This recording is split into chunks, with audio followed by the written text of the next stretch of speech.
The key to a good steak is some seasoning, some patience, and some lessons from chemistry class. A steak dinner is a luxury, so it's important to get every bit of it right. Here's how to get the perfect crust on your steak, according to the experts. Getting a perfect crust on a steak is both an art and a science. As Justin Raponi, executive chef at Canopy by Hilton Toronto Yorkville explains, achieving a crispy crust requires understanding the Maillard reaction, a process yielding the browning when heat meets proteins and sugars. First described by French physicist and chemist Louis-Camille Maillard, the Maillard reaction produces extra flavors and a golden brown color in all sorts of foods. Since then, other chemists have found that the Maillard reaction creates thousands of different flavor compounds. With the addition of heat, the proteins and sugars in a piece of steak break down and recombine to create new flavor and aroma compounds, as well as that brown crust that every meat lover appreciates. If you tried to get the Maillard reaction in an oven, you'd end up with an overcooked, dry piece of meat. Instead, chefs say you need a cooking surface that gets really hot, so the outside of the meat will reach that high temperature quickly, but the inside will be in less of a hurry. Raponi recommends using a cast iron skillet, though a hot grill works as well. Make sure the pan is at exactly the right temperature and the steak gets flipped and removed from the heat at the right time.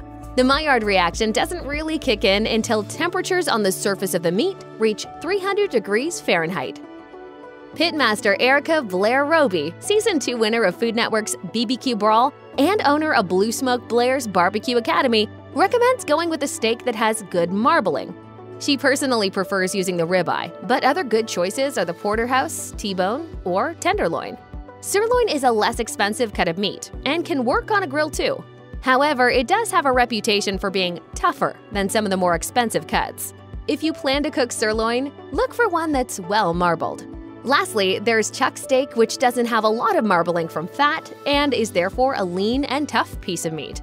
No matter the cut, make sure your steaks are the right thickness, as the high heat required to achieve a perfect crust can quickly ruin a thin steak. As Justin Raponi explains, thicker cuts provide more room for error, as they minimize the risk of overcooking the interior while forming a crust.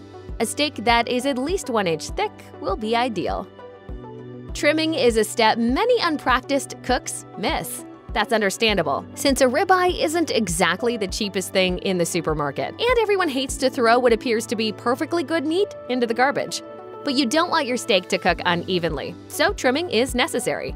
Cutting away the thinner pieces of a steak will also give it a uniform shape and size. Trim large areas of fat too, especially the thick, gristly stuff that runs around the outside of the cut. A thick layer of fat can easily burn in a hot pan, which will then affect the flavor of the entire piece of meat and can inhibit the formation of a good crust. Most chefs recommend bringing your steak to room temperature before you begin cooking it. As Quentin Welch, executive chef of Bourbon Steak DC, explains, if the steak is cold, then the outside will cook much faster than the inside. This means the outside can get too charred or overcooked before the middle is even med-rare. Erica Blair Roby recommends letting the steak sit at room temperature for between 30 minutes to an hour. Other chefs recommend 20 to 30 minutes, but it's worth noting that not everyone thinks this step is necessary. A couple of hours at room temperature might give you a few extra degrees, but that will probably not be enough time to reach a significantly higher internal temperature. If you let it go much longer than that, you're going to start playing bacterial roulette, and no one wants that at a dinner party. A wet steak simply won't form a great crust, which is one of the reasons why most chefs will advise you to pat dry before cooking. This is vital because excess moisture on the surface of a steak evaporates as soon as it meets a hot pan, producing steam that will prevent a crust from forming. Granted, that sudden hiss of steam can make you look pretty cool and chef-like while you're standing in front of the stove, but it doesn't do much for the steak itself. Your newfound reputation will suffer as soon as you put your crustless steaks in front of your dinner guests. Plus, patting the steak dry also keeps any salt you add to the outside from absorbing moisture and soaking into the meat. Fortunately, this step doesn't require anything special. According to Roby, paper towels will do the trick. For this step, you get to use a little creativity. Though Quentin Welch doesn't suggest anything more than a generous amount of salt and black pepper, you can also use a favorite seasoning blend. Timing is important for this step. Be sure to add the seasoning right before you put the steak on the grill or pan. If you let salt sit on the surface of a piece of meat for too long, it will draw out some of the liquid, effectively producing a brine. Since you don't want to put a wet steak onto the heat, you will have to wait around 45 minutes for the steak to reabsorb the brine before you cook it.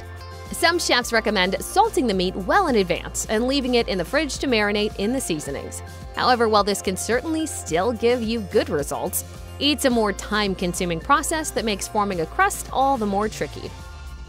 Getting the heat right before your steak joins the party is probably the most critical step in the process. If you start with a cooking surface that isn't hot enough, the crust-forming Maillard reaction simply won't happen. With Erica Blair Roby explaining, the high heat is crucial for a good crust. If using a grill, preheat your grill to a high temperature, around 500 degrees Fahrenheit, 260 Celsius. The grill needs to be hot enough to sear the steak quickly. Aim for a temperature setting that allows the meat to sizzle upon contact, typically medium-high on a stovetop, to ensure an effective sear. Barry Sorkin, co-owner of Smoked Steak in Chicago, says he prefers to use hot charcoal as a heat source, either when he's grilling directly or using it to heat his cast iron skillet. You can also use wood to achieve a very hot fire in your grill, as Quentin Welch does in her restaurant. We use a mix of hickory, cherry, and oak that gives great flavor and great aromatics. Justin Raponi says that just about any method of dry heat will work, including broiling, explaining, moisture is the enemy of browning, and therefore using dry heat helps to evaporate any existing surface moisture, allowing for better caramelization of the meat. Most chefs agree that oil is a necessary component of creating a good steak crust, but not everyone agrees on how much oil you should use and where you should apply it. Roby says to add a small amount of oil to the pan. Welch directs you to coat a towel in vegetable oil and use that to oil the grill. Other chefs, however, say it's better to oil the steak instead of the pan or grate.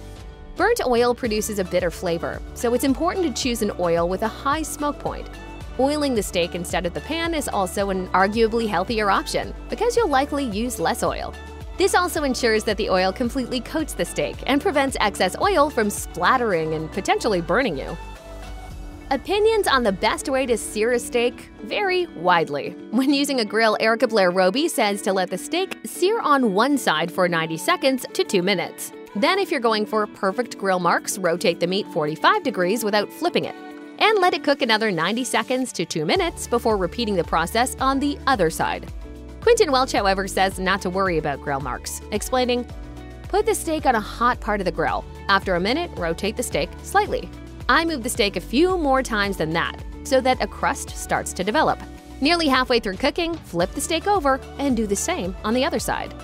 Meanwhile, Barry Sorkin favors a different technique, cooking the steak in a low oven until it's a few degrees below serving temperature.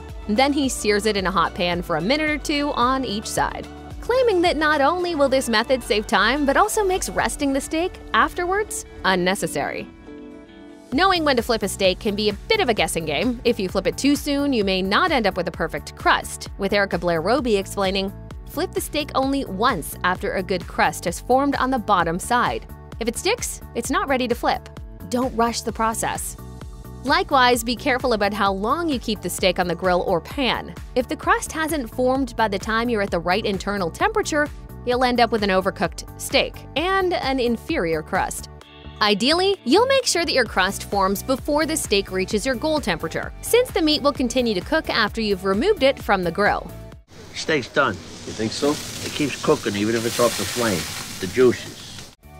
It can be tricky to know when to remove the steak from the heat. Erica Blair Roby argues for using a meat thermometer for the best results, and that a medium rare steak will measure at 130 to 135 degrees Fahrenheit or 54 to 57 degrees Celsius. Since the internal temperature will continue to rise after you've taken the steak off the pan or grill, time the removal for when the internal temperature is slightly below target. This means that to get a medium rare steak, you should remove it from the heat when the internal temperature is 116 degrees Fahrenheit. Now that the steak has a perfect crust, you might be tempted to tuck into it right away. But don't! Resting is an important final step. When a steak rests, the fibers inside the meat relax, which helps to ensure that the juices are evenly distributed throughout the cut. Roby suggests letting the steak rest for about 10 minutes before serving. To be clear, this step is optional, and not all chefs agree on the best time during the steak cooking process to do it. Yet no one denies that butter can add extra flavor to a finished steak.